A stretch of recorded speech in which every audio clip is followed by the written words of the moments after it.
Hello, hello, hello, and welcome to another episode of Patriotic Housewife.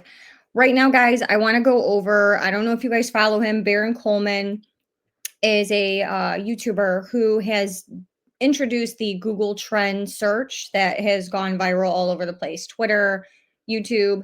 And it's very interesting because a lot of these searches are coming back to DC and the country the size of New Jersey, we all are familiar with. Long story short, he did a deep dive into what was it? It was the background of essentially TPUSA being tied in with Rob McCoy, Tyler Boyer, and how Christianity really got to mingle with TPUSA because prior to Rob McCoy, I don't know how many of you guys know this, but TPUSA was not as faith-based as it has become over the years, and Candace Owens has kind of talked about this. So I'm just going to jump right into sharing the stage. I just want to watch a little bit of Rob McCoy teaching a sermon at church that really isn't, it's like if you were at, CPAC or something, it's a very political speech. It has absolutely nothing to do with religion or the Bible. Yeah, and it's so interesting. So we're going to jump right into that right now. And let's go ahead and play that. You guys are going to be thrown away by this. It's the craziest thing. So let's listen here. 3 minutes. 53 minutes. If I showed up to a sermon that was 53 minutes, if I showed up to a sermon that was 53 minutes, I would have a panic attack. A panic attack. All right, let me just play a clip of this. This, I think, is the opening. I've just got some timestamps here. I didn't put exactly what he was going to cover. I think this is the opening where he says that Charlie's agreed. Now, again, I don't know why this is part of a sermon. I don't understand why this is part of a sermon. But he says essentially Charlie's agreed to move on from Israel and not talk on Israel and move on to Muslims. Why this is taking place in a California Christian church, I will never understand, but here we go. Oh, I gotta share the screen. It'll do no value to you for me to begin with. Check out the backdrop. Have you ever seen a backdrop like that at church? It looked, I'm just telling you, it looks like he is in heaven itself. Glory, hallelujah. He is speaking from the clouds. A lot of Protestant sermons are between 30 and 60 minutes. That's a lot of, if you can't say it faster than that, heapers, creepers. All right, let me play this real quick. It's all about me. So just real quick, we went to the Pastors Summit, and it was phenomenal.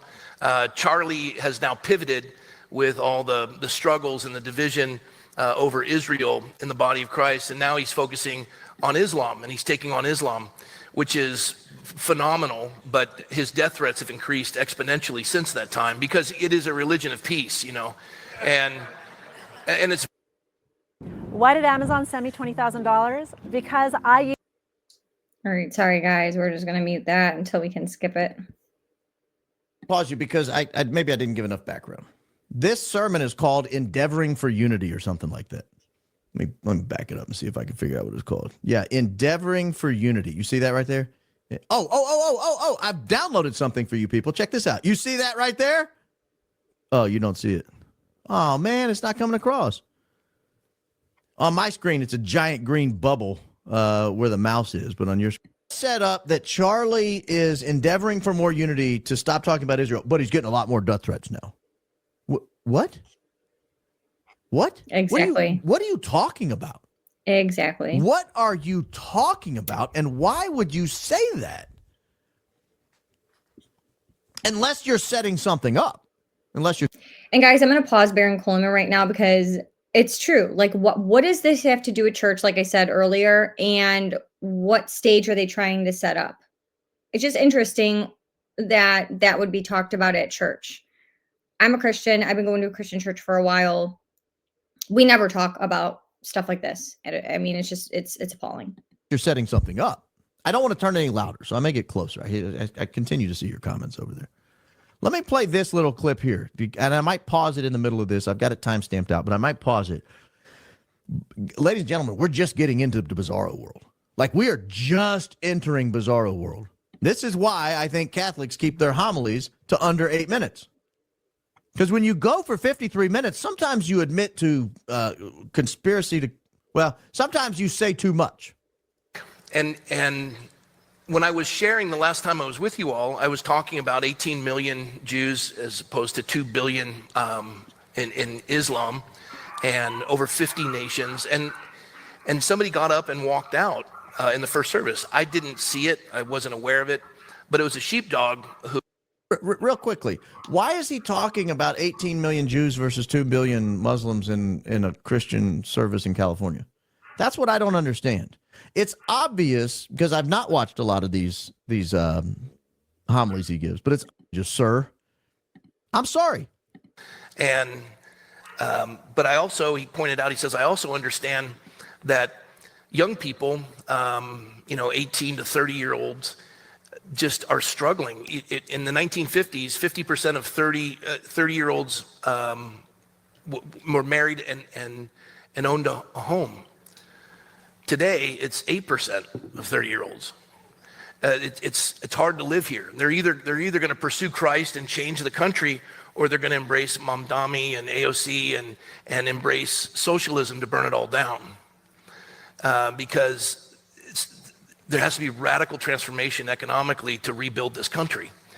And as I was listening to Steve talk, he said, you have dark forces out there that say they're not anti-Semitic, but they camp on specific issues. And he says, if you find yourself talking more about AIPAC than you do about CARE, and if you don't know, those are other lobbying groups. One is a lobbying group for the Jews, and the other is CARE, which is the Islamic lobbying group. Ladies and gentlemen, if I go to church and I'm getting a lecture about you should support AIPAC and not CARE, okie dokie, Pastor. Are we talking about Jesus yet? Jesus? The Lord and Savior? El Señor? For our friends south of the border? That have to do with any of it? We have to have dialogue. We have to work through these things. There's going to be differences. And when we get to Romans 16, especially verse 17, just because someone is different doesn't mean you get to walk out. That's the point. That's the point. And why was he so confident saying this? Because as he opened, Charlie Kirk had changed his opinion. Charlie Kirk had changed his opinion. So he's comfortable saying all this stuff. Hey, we just need to talk it out. This, to me, you ever notice that some people, when they speak... Okay, guys, I'm going to pause it just to discuss a little bit. I love Baron Coleman's input too. He is super intelligent. All around, I love his material. I think it's great. And I love being able to share it because, as you guys know, I personally think there's a lot of suppression here on YouTube. So I know his channel has grown exponentially in the last several weeks. But I just think his research is outstanding, and he teaches you how to kind of do your own research, and it's just amazing some of the stuff that he finds that, you wouldn't think to look for. But the bottom line is that why is Rob McCoy talking like this, teaching a sermon? Why is he pushing any kind of political agenda at all? And to me, it looks like Rob McCoy is not teaching a sermon, but he's talking, it is. He is talking about politics in church. And as we go through this, the majority of the sermon, you guys, is political. Like, how many times have you heard God be mentioned? I mean, we're going to keep going through and keep watching, but I mean, come on. It's weird, right? Why is he, and this is I think a year ago. We got to go back and look at the date of the video. So it's just weird. It seems like he's setting the stage for knowing something was going to happen to Charlie, allegedly, but it kind of looks that way, because why would you be saying this in front of your congregation this far in advance. It's all very sketchy. So let's continue with the rest of this. Publicly or actually talk forward to where he puts the I almost passed out guys, from we a got mold another reaction ad. in my own basement. These ads on YouTube are so crazy. Sorry, guys. I hate when this gets in the middle of our content. hold please. I got my timestamps. All right, here we go. Their motives are essentially selfish and fleshly. I mean, I'm watching in the dark side of this world of pseudo-Christian, and the Jewish topic is, you may be tired of it, but too bad. It's what we're facing. And you're watching some of these folks on podcasts that's their focus point. Every single thing is always that. And never bringing up any of the issues around the world of, you want to talk about genocide. Let's really look at that term genocide. But he flat out just said, if you guys don't want to talk about it, that's too bad. Okay. they're not looking for the genocide. They have an agenda with a group of people that they believe to be responsible for all the evil in the world. Well, that's problematic. It takes us back to. All right, two things. One is I did mention his Sunday morning clothes, but I did it in a polite manner because, again, I don't know where you guys go to church. Perhaps in untucked, you keep bringing it up, not telegraphing the game. And you have Shia and Sunni and other sects, and you want to go through all the caliphates and all that stuff. I said, time out. I said, where we are right now, especially with the pivot Charlie made, is he's gone. Especially with the pivot Charlie made. What pivot? Oh, that's right. The antecedent to that was what he covered at minute 6:45. So really quick, you guys, isn't it interesting that they denied that Charlie ever changed his view on Israel? How many times have we heard that?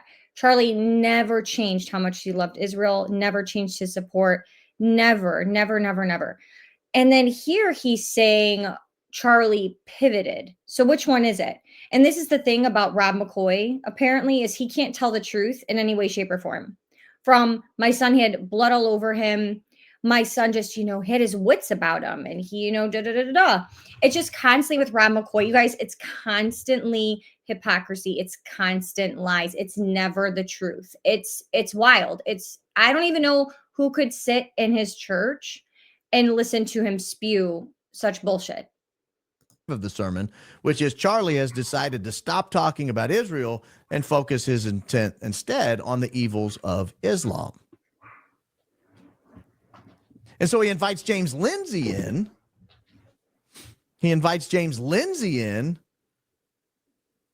Atheist, hostile to Christianity.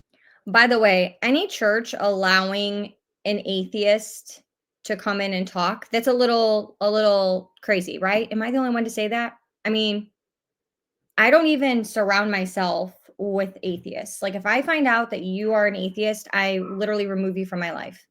You can try to talk to somebody as a Christian, you try to encourage, you try to bring them to realize and have a relationship with God and want to take that walk in their faith.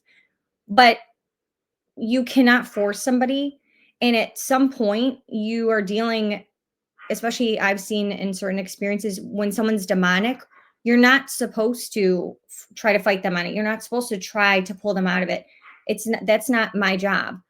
I pray for people, but there's points where we are not supposed to try to argue and make someone realize or force somebody. Thanks, Jesus, that we get to mark people. It's a Kirk passes away 19 days Islam. Not the parasite other people think. Hey, listen to that again. Somebody annoys you. Now, keep in mind, the whole sermon obviously is about Charlie Kirk. Allegedly. I should bathe this whole. I had a teacher that did that, and it was the most annoying thing, and that teacher was awful to me, and I want to kill you. Bro. He just said that out loud. He just said that out loud on a microphone in front of, I don't even know how many people. And if this church broadcasts the sermon like my church does every Sunday, and it ends up on YouTube, holy moly, this went out to God only knows how many people for real. So right here, it says the sermon is from August 22nd, 2025. So you guys, how compelling is that? This is literally a month, not even before Charlie Kirk is assassinated. What was he alluding to? See what I'm saying? If you don't think this was pre-planned, I don't know how. Bro.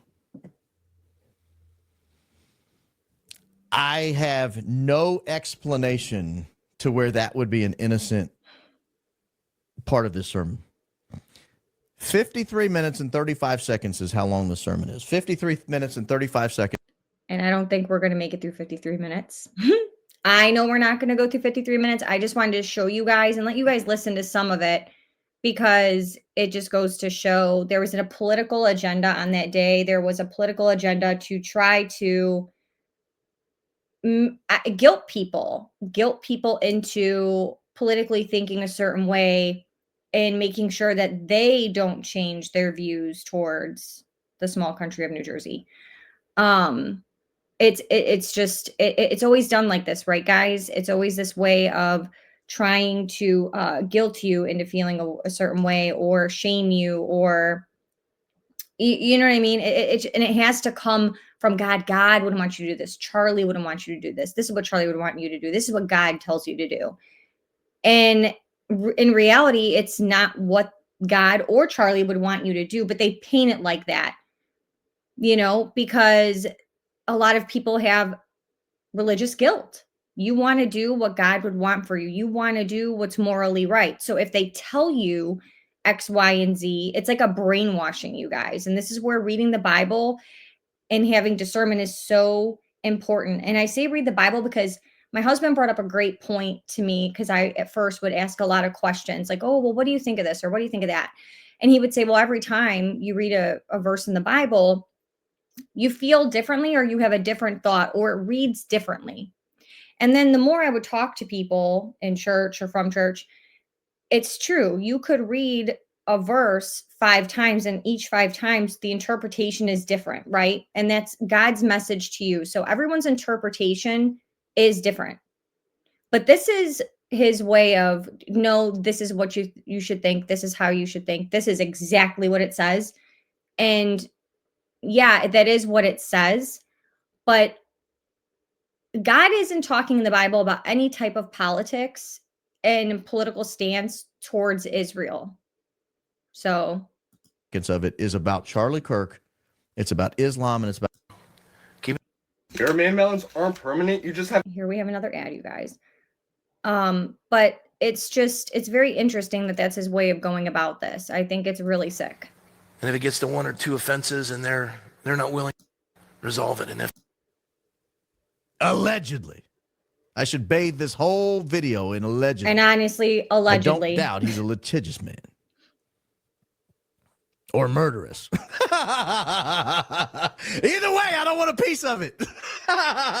None of us do. closing out the letter to what would become probably the most profound of all the churches, the church at Rome, he dropped that in.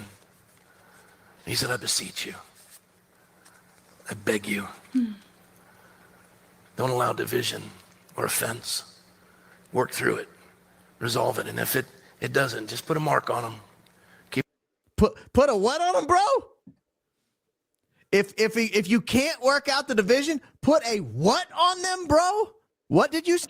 And see what I'm saying, you guys? How is that Christian like? If they don't think the way you do, put a mark on them. And this is regarding politics. This is regarding our stance on another country. I mean, this is crazy. It's crazy that he's even saying this out loud. It's crazy that people are listening to this. Mind you, there was supposedly a couple times where people have been walking out of his sermons recently because he's upsetting people with this kind of talk. This is not normal. Say? He dropped that in. He said, I beseech you, I beg you, don't allow division or offense. By the way, you guys, I want to pause this for a second. Do you remember in the Erica Kirk interview that she did with Jesse Waters? She says that Charlie honored the Sabbath and he would take his phone on a Saturday, which I didn't realize it was a Saturday. I don't think that's correct, but it's Sunday. But long story short, he said Shabbat Shalom and threw his phone and turned it off and threw it in the junk drawer. Which, why did she throw that in there? He wasn't Jewish. I don't believe that he said Shabbat Shalom and turn the phone off and shut it in the drawer. I thought that was weird. Like, why are we putting all this information like out of nowhere in this interview? I don't know. Work through it, resolve it. And if it doesn't, just put a mark on them. Keep an eye on them. And if it gets to 1 or 2 offenses and they're not willing to change and they're causing problems, then bring it to the Matthew 18 sector. Remember, the Matthew 18 sector is approach them once by yourself, twice with a group, and then cut them off. We know when the group took place with Charlie Kirk, we heard all about the meeting in We heard about the meeting in the Hamptons. And if they still won't get in line, you cut them off. Or to put it in his parlance, they make you want to blank them. It's healthy. We're a family. That's how we do it. We're a family. That's how we do it. You know who else says that? The mob. mafia! The mafia! The mafia says that. The mafia. Well, So we're going to stop right there, you guys. That was enough of that specific clip. But it all comes back to, guys, the mafia, the mob. I have said this entire time, with Charlie Kirk getting so big, and you take so much money from donors, guys. And this is a nonprofit. You cannot turn around after donations are given and say, I want my money back. That's not how it works. When people are donating so much money, they expect, in a sense, which they shouldn't, but this is what happens when you get so big and you have so much money from all these big people. They expect that they can throw a little bit of dust here and a little bit of dust there of ideas of what they want to be said or not said or done, or ideas they have, and they want you to incorporate those. And I think at first, Charlie was a good puppet. And I hate saying that he was a puppet, but Charlie was a very good puppet. And the fact that he would do what he was told to do. And he was very pro the country of small, or the size of New Jersey. And so for a long time, he kept going. And then he gets to a point where he starts to have questions. And they're not even offensive questions. They're just questions. And being inquisitive is not a bad thing. I think intelligent people do ask questions. They do search. They do research. The truth is not always lying flat on the table in majority of cases, especially with government and things like this. So, of course, he was asking questions and he was looking for those answers. As soon as they got wind of these questions, and they were questions that they didn't think he should be answering, and they tried to nicely tell him, stop asking these questions. Stop bringing this stuff up. Stop having a platform for Tucker Carlson or Candace Owens or anybody who would ask the same questions. Stop being friends with people who would encourage you to keep asking these questions or continue to dig. That's what that was. And eventually, Charlie Kirk, I think, came to realize, oh my gosh, the thing I stood on all this time, the one subject that I went hard on, you know, he was so pro-Israel. And he starts realizing, oh my goodness, I was wrong on a few things. I have built this empire built on pro Israel. And now he realizes, oh my gosh, I have to backtrack that. And it is a hard thing, guys, when you take such a hard stance on something. And this is years in the making, right? This is everything, you know, that his brand, you know, and not so much in the early years. Like I said, the Christianity aspect really became a recent thing. When Boyer introduced him to Rob McCoy. Of course, Tyler Boyer is in the mix of everything bad, I feel like. Not to mention he had a horrid reputation for a bajillion years now, but that's neither here nor there. But the bottom line is that he realizes, oh no, I've maybe made the wrong choice, or I've had the wrong stance, or I didn't do enough digging. And I want to backpedal a little bit. And I want to ask these questions. I want to platform these people because I have always stood behind truth. Charlie Kirk always said we never lie, even if something doesn't look good. Even if something doesn't look good, even if we messed up, we do not lie. We will never lie. And now he has to, you know what I mean? It looks like it's built on lies. Either you didn't realize genuinely and innocently like he did, or you have lied for this movement. And so they do. They have this meeting in the Hamptons. They try to get him in line. He says, well, I've already, had Tucker signed up for the event that's X amount of months away. He's not gonna de-platform Tucker. He's gonna let Tucker talk. And now he has to make this decision to say, hey, this is my company. This is my nonprofit. I started this from the ground. And I'm going to do what I want with it. And what I want is, this is where I stand now. These are the questions I'm asking now. This is how I feel now. And the mob turned around and said, okay. And then they went behind your back and they found a way to get rid of you. Because when there's no reasoning with you, that's what they do. And not only that, you really don't get out of the mob. I'm a South Side Italian girl from Chicago. I have family that was involved. And I will tell you, the only way out is in a box. Okay. And most people know that. So in reality, that's not how it works. You don't get to backpedal and say, hey, this is my company. It's your company. You started it. But as the years go by and you take all of this money, you guys, all this money from these big, powerful people, their view in their mind is it is their company. And it really, in the sense is, a nonprofit is everyone who invests in it, anyone who grows it. Your name is on the paper.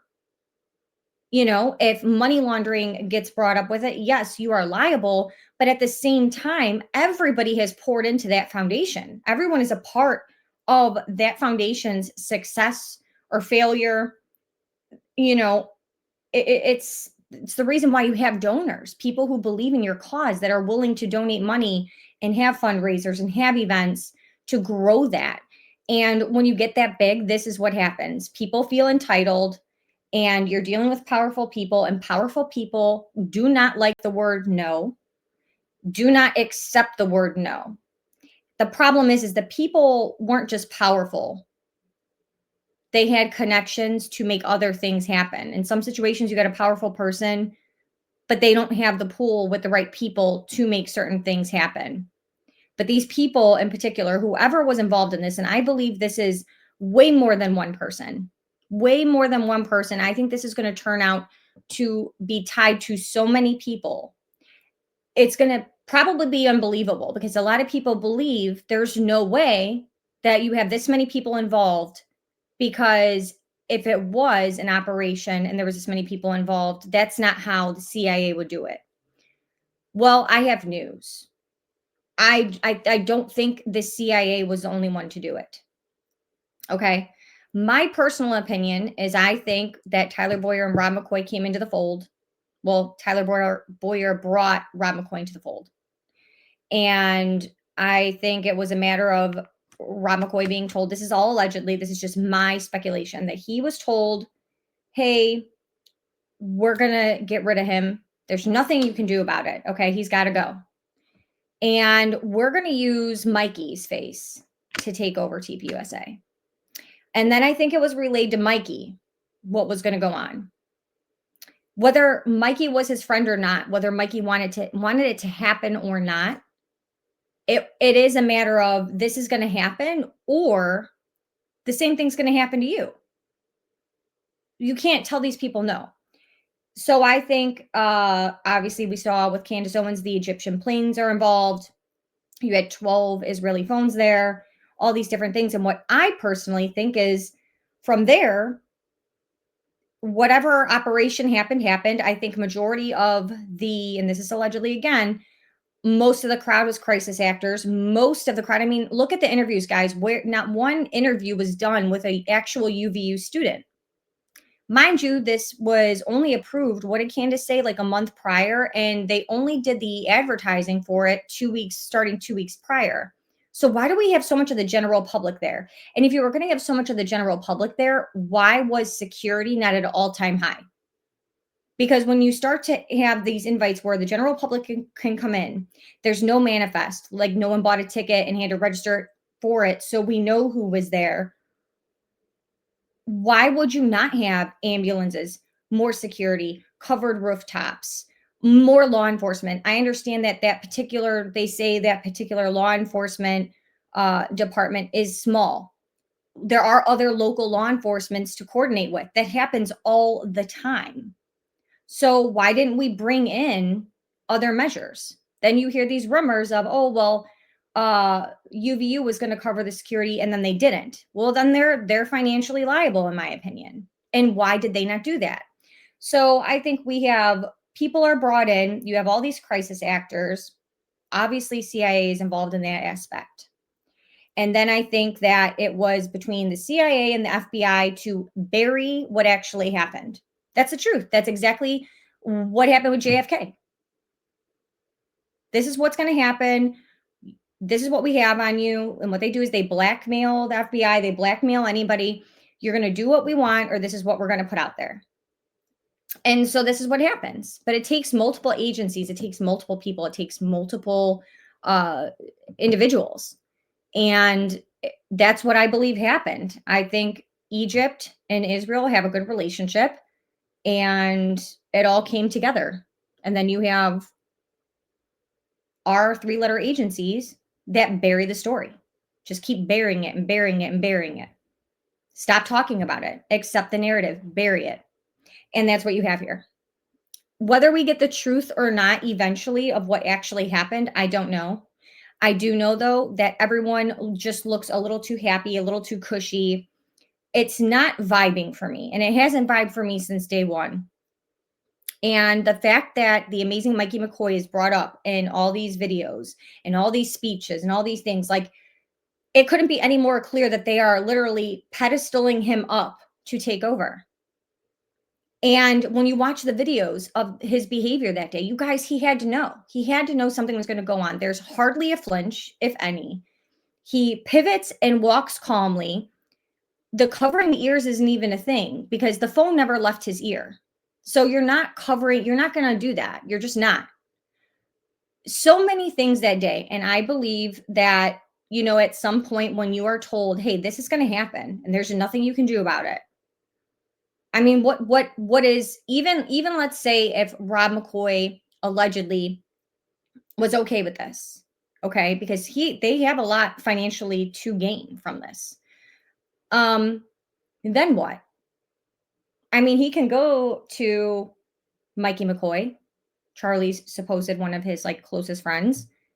But at what point can you do anything when you're being told, hey, they are going to make this happen whether you like it or not? This is going to happen. And either we go along and you're going to be moved up to be the face, or we're going to be in the same position Charlie's in. Then what do you do? Then what happens?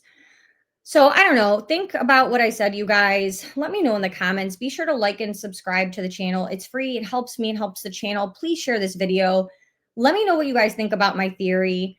I'll do a separate video as well, talking more about my theory.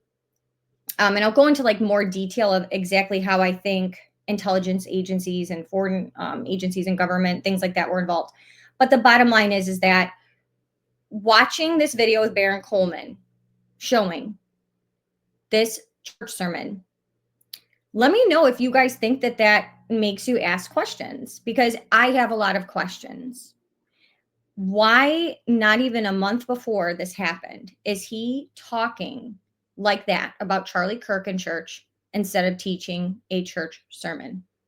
Why are we talking politics? Why are we talking like we are at a APAC event of some sort? Like what does he have to gain? I've just never seen something like this to where it looks like he's prepping everyone for what he knows is going to happen.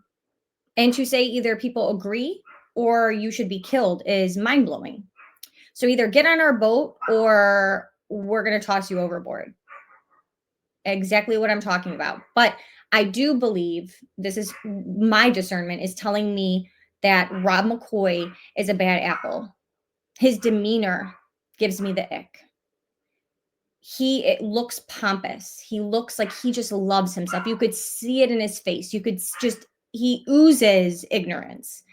And I would not be surprised, you guys, if him and Tyler Boyer helped get the wheels in motion, allegedly. And Mikey really had no choice. You know? And I'll also do another video because leading into these theories, there are a lot of speculation discussions going on of that Charlie Kirk isn't even really dead. That he faked his death. Did he? I mean, it's totally possible, right? We've seen in Hollywood, they have all the makeup, they have all the things to make that happen. Do I believe that Charlie Kirk is alive? I do not. And I'll tell you why, because once again, it brings it back to Charlie Kirk was against lying. He did not like lying. He did not like deceit. And I do not believe in my heart that Charlie Kirk would do that and martyr himself just to help people realize like what was going on with this particular small country. So that's just my opinion. Let me know in the comments. Like I said, guys, be sure to like and subscribe. I am enjoying this podcast so much, hopefully getting better by the day. Trying to get better about even putting like notes on the screen, which today I didn't use any notes, but I'm trying to, just so I can stay on more of a script. But I really do enjoy your guys' support. I love being here, love having these discussions, and I'm just so thankful for all of you that watch and like and subscribe and share. And I will see you all in the next one. I hope you have a great and blessed day.